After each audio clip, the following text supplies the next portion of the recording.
ஸ்ரீலங்கா. ஸ்ரீலங்காவுக்கு செம கட்ஸ் தான் மக்களே. சமீபத்தில் என்ன சொன்னாங்க ஞாபகம் இருக்கா அவங்க? அதாவது அமெரிக்கா கேட்டிருக்க அவங்க கிட்ட, இது போல் நாங்கள் உங்களோட பேஸை பயன்படுத்திக்கிறோம், எங்களோட போர் விமானங்கள் இருக்குல்ல, அது ஒன்றும் இல்லை, அங்கே ஸ்ரீலங்காவில் வந்து லேண்ட் ஆகிட்டு அதுக்கப்புறம் திரும்ப டேக் ஆஃப் ஆகிடும், வேறு எதுவும் இல்லை அப்படின்ற மாதிரி அமெரிக்கா கேட்டிருந்துச்சு. ஆனால் ஸ்ரீலங்கா நோ சொல்லிடுச்சுங்க.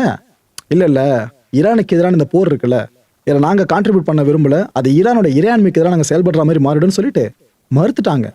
அவ்வளோ பெரிய வல்லரசு நாடு அமெரிக்கா, அதை ஒரு தீவு நாடான ஸ்ரீலங்கா எவ்வளோ தூரம் டேக்கிள் பண்ணியிருக்கு பார்த்தீங்களா? இந்த செய்தியை முதல்ல கேட்குறப்ப நம்ப முடியல, ஏன் எப்படா இது நடக்குது அப்படின்ட்டு. ஆனால் உண்மையிலே ஸ்ரீலங்கா ஹேட்ஸ் ஆஃபுங்க, இவ்வளோ தைரியம்லாம் ஈரானுக்கு அப்புறம் ஸ்ரீலங்காட்ட நிறைய பார்க்குறேன். ரைட்டு, ஸ்ரீலங்கா இந்த விஷயத்த பண்ணிச்சு பார்த்தீங்களா? இது ஈரானோட மனசு அவ்வளோ குளிர செஞ்சிருக்கு. ஈரான் இப்போ என்ன தெரியுமா சொல்லியிருக்கு, ஏங்க இந்த ஸ்ரீலங்கா எங்களோட டிஃபிகல்ட்டான இந்த டைமில் சப்போர்ட் பண்ணியிருக்காங்களே, இதை நாங்கள் வாழ்நாள் முழுக்க மறக்க மாட்டோம் அப்படின்னு சொல்லியிருக்காங்க. அது மட்டும் இல்லை, ஒருவேளை ஸ்ரீலங்கா எங்ககிட்ட கேட்டுச்சு அப்படின்னா, இது போல் ஏதாவது எங்களுக்கு சப்ளை சார்ந்து பண்ண முடியுமா அப்படின்னு எதனா கேட்குறாங்கனாக்கா நாங்கள் முதல்ல ஓகே சொல்லுவோம். அவ்வளோ ஏன் கூடுதலாக ஆயில் வேணும்னு கேட்குறாங்களா, கொடுக்க ரெடியாக இருக்கும்னு சொல்கிறாங்க ஈரான். எவ்வளோ பெரிய ஒரு பிரதிபலனை பண்ணுறாங்க பார்த்தீங்களா ஈரான் ஸ்ரீலங்காவுக்கு. ஸ்ரீலங்கா எங்களோட ரொம்ப ரொம்ப நெருங்கிய நட்பு நாடுங்க எப்போவுமே. அதை நாங்கள் இப்போ வரைக்கும் அவங்க ப்ரூவ் பண்ணிட்டு இருக்காங்களே, சபாஷ் சூப்பர் ஸ்ரீலங்கான்னு அவங்க வாயார பாராட்டியிருக்காங்க. இன்னொரு மேட்டரை சொல்லி குத்தி காமிச்சிருக்காங்க.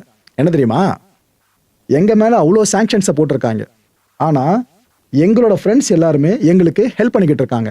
சாங்ஷன்ஸ் போடப்பட்டிருந்தாலும் எங்கள் மேலே நட்புன்ற அடிப்படையில் பல நாடுகள் எங்களை ஹெல்ப் பண்ணுறாங்க, அமெரிக்காவை தானே எங்களை ஹெல்ப் பண்ணிட்டு இருக்காங்க.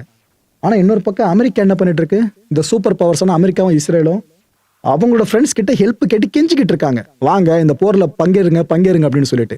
இதுதாங்க வித்தியாசம் அப்படின்ட்டு ஈரான் பேசி வச்சிருக்கு. இப்போ எவ்வளோ பெரிய டிராஸ்டிக்கான மேட்டர் புரியுதா இது? அவ்வளோ கான்ட்ராஸ்டா இருக்குன்னு சொல்லிட்டு இந்த பக்கம் இருக்க நட்பு நாடுகள் பிரச்சனை கை கொடுக்க வர மாட்டுது, ஆனால் எங்க பக்கம் இருக்க நட்பு நாடுகள் பிரச்சனை கை கொடுக்குதுன்னு இவ்வளோ தூரம் பேசியிருக்காங்க.